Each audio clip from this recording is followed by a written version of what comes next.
Hello बच्चों, एक बार फिर से मैं डेनिस संघवी आनंद इंस्टीट्यूट के यूट्यूब चैनल पर आपका स्वागत करता हूं। बच्चों, लास्ट वीडियो के अंतर्गत हमने मोलरता पढ़ी थी। सांद्रता के 3 पोर्शन अपने हो गए थे, द्रव्यमान प्रतिशत, आयतन प्रतिशत और तीसरी हुई थी मोलरता। मैंने बोला था कि चौथी वीडियो के अंतर्गत हम पढ़ेंगे या फोर्थ जो अपन सांद्रता लेंगे वो लेंगे मोललता। मोललता वो थी मोलरता और इसको बोलते हैं मोललता। उसको इंग्लिश में बोलते थे मोलरिटी, आर लगाते हैं पीछे, और इसको बोलते हैं मोललिटी, एल लगाते हैं। इसको स्मॉल एम से शो करते हैं, उसको कैपिटल एम से शो करते हैं। अब दोनों में फर्क क्या है, दोनों में डिफरेंस क्या है? इसमें भी मोल शब्द आया, उसमें भी मोल शब्द आया, उसमें रता था, इसमें लता है। तो दोनों में फर्क क्या है बच्चों? वहां था 1 लीटर विलियन में, बच्चों सुनना, 1 लीटर विलियन में, वहां पे मोलरता के अंदर 1 लीटर विलियन था। और यहां पे अपने को मोललता की परिभाषा लेनी है, वो सुनना अच्छे से। 1 किलोग्राम विलायक में, 1 किलोग्राम विलायक में घुले हुए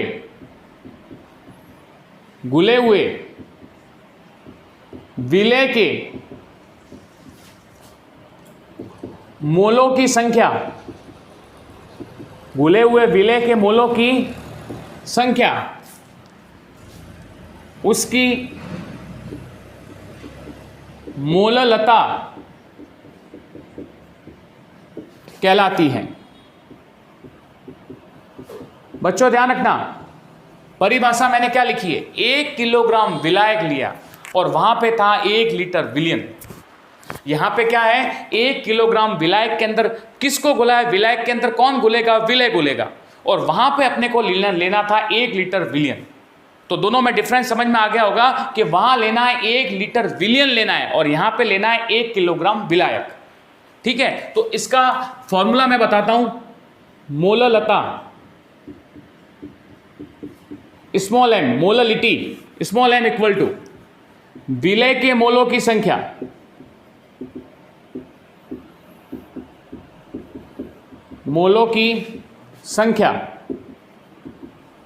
बटा विलायक का द्रव्यमान। विलायक का द्रव्यमान किसमें? किलोग्राम में। बच्चों ध्यान रखना, वहां हम लेते थे विलियन का आयतन लीटर में और यहां पे लेते हैं विलायक का द्रव्यमान किलोग्राम में। बाकी कोई फर्क नहीं है। ऊपर वहां पे भी विलय के मोलों की संख्या थी, यहां पे भी विलय के मोलों की संख्या। तो इस बेस का अपन न्यूमेरिकल करते हैं। आपको परिभाषा समझ में आ गई होगी। मोललता की परिभाषा क्या है? 1 किलोग्राम विलायक में घुले हुए विलय के मोलों की संख्या को उसकी मोललता कहते हैं। परिभाषा समझ में आ गई। अब हम लेते हैं इससे संबंधित एक उदाहरण। उदाहरण क्या है? न्यूमेरिकल बता रहा हूं। बच्चों ध्यान रखना, हर एक सांद्रता का पोर्शन लेने के बाद मैंने एक आंकिक प्रश्न करवाया ताकि आपकी ये थ्योरी क्लियर हो जाए। तो इसका भी एक आंकिक प्रश्न लेता हूं। 3.65 ग्राम HCl को, बच्चों ध्यान रखना, 3.65 ग्राम HCl हाइड्रोक्लोरिक एसिड को जल में घोलने पर,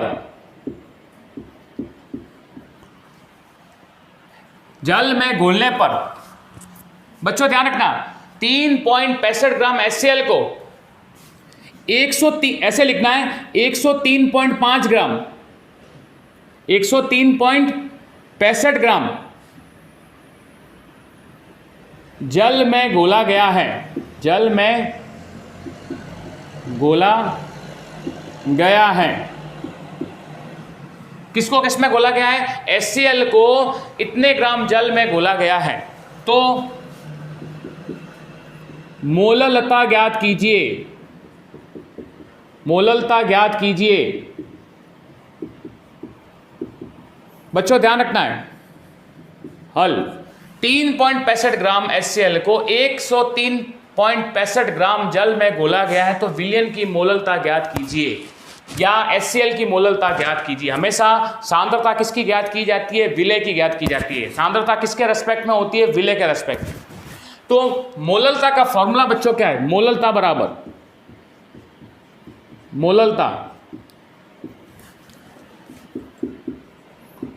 विलय के मोलों की संख्या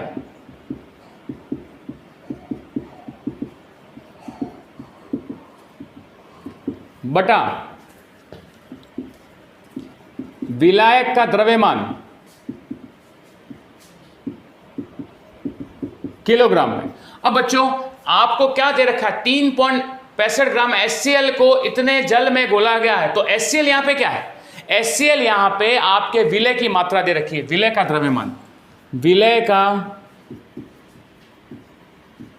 द्रव्यमान, विलय का द्रव्यमान कितना दे रखा है, 3.65 ग्राम दे रखा है। विलय यहां पे कौन है, HCl है। अब आपको साथ में जल में घोला गया है, जल यहां पे क्या है, विलायक है। विलायक का द्रव्यमान कितना दे रखा है, 103.65 ग्राम। बच्चों लेकिन आपको पता है कि विलायक का द्रव्यमान हमेशा अपने को फॉर्मूले में किस में रखना है, किलोग्राम में। तो ग्राम को किलोग्राम में हम चेंज करेंगे। 103.65 के अंदर किसका भाग देंगे, 1000 का, तो किस में चेंज हो जाएगा, किलोग्राम में। अब बच्चों सबसे इंपॉर्टेंट चीज है, हमको क्या ज्ञात करनी है, विलय के मोलों की संख्या ज्ञात करनी है।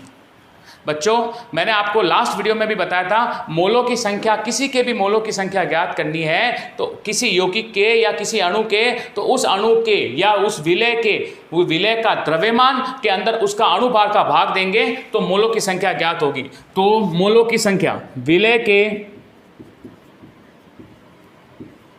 मोलों की संख्या बराबर क्या होता है, विलय के मोलों की संख्या बराबर क्या होता है, विलय का द्रव्यमान बटा विलय का अणुभार। अब बच्चों विलय का द्रव्यमान कितना दे रखा है, बच्चों दे रखा है 3.65 ग्राम दे रखा है। और अणुभार कितना दे रखा है, अणुभार को किसका ज्ञात करेंगे, विलय का। विलय के रूप में अपन को क्या दे रखा है, HCl।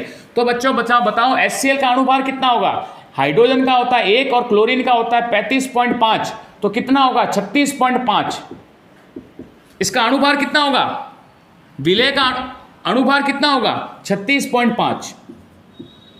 ये चीज आपको समझ में आ गई हो गई, विलय के मोलों की संख्या बराबर क्या होता है, द्रव्यमान के अंदर अणुभार का भाग दिया।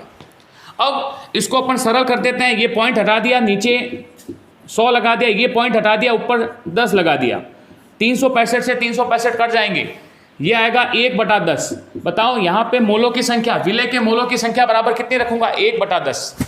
विलय के मोलों की संख्या का मान आ गया। अब मोललता का फॉर्मूला बच्चों ध्यान रखना, यहीं पे मैं कर रहा हूं, मोललता बराबर आपको फॉर्मूला पता है, विलय के मोलों की संख्या की जगह मैं कितना रखूंगा, 1/10 रखूंगा, 1/10 बटा विलायक का द्रव्यमान कितना रखूंगा, 103.65 में किसका भाग देना है, 1000 का, 103.65 बटा 1000। यहां से भी मैंने पॉइंट हटा दिया बच्चों, हटा दिया, और यहां पे 2 0 लगा दिया। अब इसको सरल करेंगे तो ये ऊपर चला जाएगा, 103.65 इंटू 10, और ऊपर आएंगे 5 0, 1 0 से 1 0 कट जाएगा, तो आया 10,000 बटा 10,365। अब बच्चों इसको आपको मैथमेटिकल रूप से सरल करना है, 5 का भाग दोगे, सरल करोगे, सरल करने के बाद ये आप तो कर सकते हो, जोड़ बाकी गुणा भाग तो आप कर सकते हो ना। तो ये सरल करने के बाद जो मान प्राप्त होगा, इसका जो मान प्राप्त होगा, उसके पीछे आपको क्या लगाना जरूरी है, मात्रक लगाना जरूरी है। क्या लगाना जरूरी है, मात्रक। बताओ मोललता का मात्रक क्या होगा, मोलों की संख्या का मात्रक होता है मोल, और विलायक का द्रव्यमान किसमें दे रखा है, किलोग्राम में, तो मोललता का मात्रक होता है मोल प्रति किलोग्राम। मोललता का मात्रक क्या होता है, मोल प्रति किलोग्राम। तो बच्चों मैंने मोललता ज्ञात की, मोलरता और मोललता में क्या फर्क है कि मोलरता में था, मोलरता में 1 लीटर विलियन में, और यहां पे था 1 किलोग्राम विलायक में। किसके मोलों की संख्या, विलय के मोलों की संख्या। मोलों की संख्या का फॉर्मूला क्या होता है, द्रव्यमान बटा अणुभार। तो बच्चों इस तरह से मैंने मोललता और मोललता आपको समझाई, दोनों में क्या अंतर है आपको समझ में आ गया होगा। मोलरता का मात्रक होता है मोल प्रति लीटर और मोललता का मात्रक होता है मोल प्रति किलोग्राम। यदि आपके क्वेश्चन आता है और आप अगर मात्रक पीछे इकाई नहीं लगाते हो तो आपका आधा नंबर काट सकता है एग्जामिनर। आपको यूनिट लगानी जरूरी है पीछे, इस चीज का ध्यान रखना है। अब हम पढ़ेंगे मोल अंश। क्या पढ़ेंगे? मोल अंश। तो बच्चों सांद्रता का अपन लास्ट जो टॉपिक ले रहे हैं मोल अंश या मोल भिन्न। मोल अंश या मोल भिन्न, नाम से स्पष्ट है, मोल का अंश, दो मोलों की संख्या का अंश या दो मोलों की संख्या के भिन्न। तो मोल अंश कैसे ज्ञात किया जाता है बच्चों? ध्यान रखना, मोल अंश कैसे ज्ञात किया जाता है। सबसे पहले मैंने क्या किया, एक पात्र लिया, इस पात्र के अंदर मैंने दो अवयव लिए, एक तो लिया विलय और दूसरा लिया विलायक। मतलब यहां पे ये विलयन बना हुआ है, विलयन है, विलयन के अंदर क्या बना हुआ है, क्या क्या है, विलय और दूसरा क्या है, विलायक। आपको पता है कि विलयन किससे मिलकर बना होता है? विलय और विलायक से। अब आपको बोला गया मोल अंश और मोल भिन्न की परिभाषा क्या है। विलय को मैं दे देता हूं ए, विलय को क्या दे देता हूं? ए, और विलायक को दे देता हूं बी। मोल अंश को अपन सिंबल से शो करते हैं एक्स से। किससे शो करते हैं? एक्स। मोल फ्रैक्शन क्या किससे शो करते हैं? एक्स से। ठीक है, तो आपको बोला गया कि आपको इस विलयन के अंदर विलय का मोल अंश ज्ञात कीजिए। बच्चों इसकी परिभाषा सुनना, मिश्रण में, ये विलयन है, विलयन एक टाइप का क्या है? मिश्रण है। मिश्रण क्यों है? क्योंकि ये किससे मिलकर बना है? विलय और विलायक से मिलकर बना है। मिश्रण में आपको बोला गया कि विलय का मोल अंश ज्ञात कीजिए। मिश्रण में किसी अवयव का मोल अंश, बच्चों ध्यान रखना परिभाषा, मिश्रण में किसी अवयव का मोल अंश उस अवयव के मोलों की संख्या तथा मिश्रण के कुल मोलों की संख्या के अनुपात को मोल अंश कहते हैं। अब मैंने ये थ्योरी बोली है, हो सकता है आपको समझ में नहीं आई होगी, लेकिन आपको यहां पे मैं एक्सप्लेन करूंगा, अच्छे से समझ में आ जाएगी। मिश्रण में, ध्यान रखना, मिश्रण में किसी अवयव का मोल अंश उस अवयव के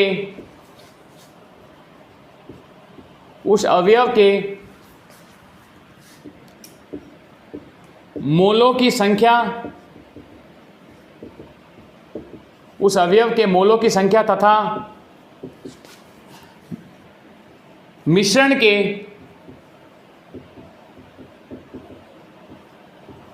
कुल मोलों की संख्या के अनुपात को कहते हैं। कुल मोलों की संख्या के अनुपात को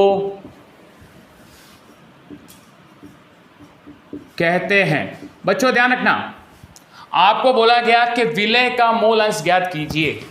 विलय का मोल अंश ज्ञात करना है, आपने लिखा मोल अंश को दर्शाते हैं x से, और विलय के लिए मैंने लिया xa। क्या लिया? xa। अगर आपको बोला गया विलायक का मोल अंश ज्ञात कीजिए तो आपने लिया xb। बच्चों ध्यान रखना, दोनों का फॉर्मूला अलग अलग होगा। तो मिश्रण में किसी अवयव का मोल अंश उस अवयव के मोलों की संख्या, मतलब a का मोल अंश ज्ञात करना है तो मैं लिखूंगा a के मोलों की संख्या, a के मोलों की संख्या बटा क्या लिखा है, तथा मिश्रण के कुल मोलों की संख्या। कुल मोल किस किस के होंगे? ए और बी के। ए के मोलों की संख्या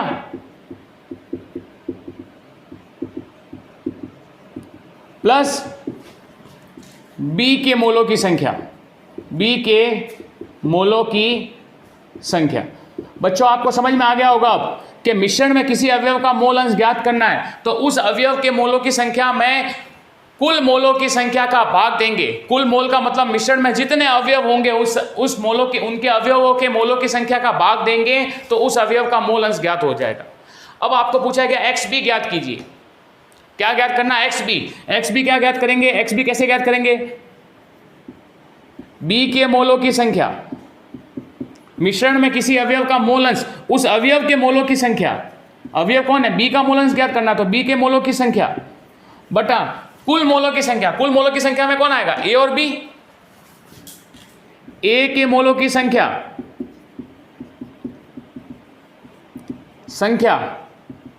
प्लस B के मोलों की संख्या। तो बच्चों आपको समझ में आ गया होगा कि मिश्रण में किसी अवयव का मोल अंश ज्ञात करना है तो उस अवयव का मोल अंश कैसे ज्ञात किया जाता है? उस अवयव के मोलों की संख्या बटा कुल मोलों की संख्या के अनुपात को मोल अंश कहते हैं। अब आपको बोला गया, यहां पे मैं क्या करता हूं, ए के मोलों की संख्या को मैं मानता हूं Na, माना मैंने Na, और बी के मोलों की संख्या को मानता हूं Nb। क्या मानता हूं? Nb। तो मेरे को एक चीज बताइए बच्चों कि XA की जगह क्या लिख सकता हूं शॉर्टकट में? XA equal to Na upon Na plus NB, Na upon Na plus NB। और XB की जगह क्या रख सकता हूं? XB equal to NB upon Na plus NB। इसको इक्वेशन A दे दिया, इसको इक्वेशन B दे दिया। तो बच्चों यहाँ Na और NB क्या है? Na है A के मोलों की संख्या। मोलों की संख्या कैसे ज्ञात की जाती है? A के मोलों की संख्या ज्ञात करनी है तो A का द्रव्यमान बटा A का अनुभार। B के मोलों की संख्या ज्ञात करनी है तो B का द्रव्यमान बटा B का अनुभार। तो मिश्रण में कितने भी अवयव हो, यहाँ तो फिर सिर्फ 2 अवयव ही थे, कितने भी अवयव हो तो उनकी मोल भिन्न का योग सदैव 1 होता है। उनकी मोल भिन्न, जैसे XA और XB है, उनका अगर मोल भिन्न का योग करें अपन, XA plus XB, left hand side में लेफ्ट हैंड साइड जोड़ दिया तो राइट हैंड साइड में क्या जोड़ेंगे? Right hand side Na upon Na plus NB plus NB upon Na plus NB। बच्चों ध्यान रखना, तो इनकी मोल भिन्न का योग सदैव 1 होता है। लसअप क्या आएगा? एलसीएम क्या आएगा? Na plus NB। ऊपर भी क्या आएगा? Na plus NB। Na plus NB से Na प्लस NB कट जाएगा तो XA प्लस XB का योग कितना आएगा? XA plus XB। मिश्रण में कितने भी अवयव हो, चाहे 1 2 3 4, हालांकि होते हैं विलय और विलायक, विलय कितने भी हो सकते हैं लेकिन विलायक हमेशा एक ही होगा, तो उनकी मोल भिन्न का योग सदैव 1 होता है। उनकी मोल भिन्न का योग सदैव क्या होता है? 1 होता है। तो बच्चों अपन ने यहाँ पे मोल अंश की परिभाषा पढ़ी कि किसी का भी मोल अंश ज्ञात करना है तो उस अवयव के मोलों की संख्या में कुल मोलों की संख्या का भाग देते हैं तो उस अवयव का की मोल अंश ज्ञात हो जाता है। क्या ज्ञात हो जाता है? मोल अंश ज्ञात हो जाता है। जैसे XA ज्ञात किया, XB ज्ञात किया, और मिश्रण में मोल अंश का जो योग होता है वो सदैव कितना होता है? 1 के बराबर होता है। तो बच्चों आज मैंने आपको मोललता और मोल अंश के बारे में बताया। मोल अंश का जो न्यूमेरिकल है वो आगे वाले वीडियो में बताऊंगा। तो आज के लिए बच्चों इतना ही। जय हिंद, वंदे मातरम।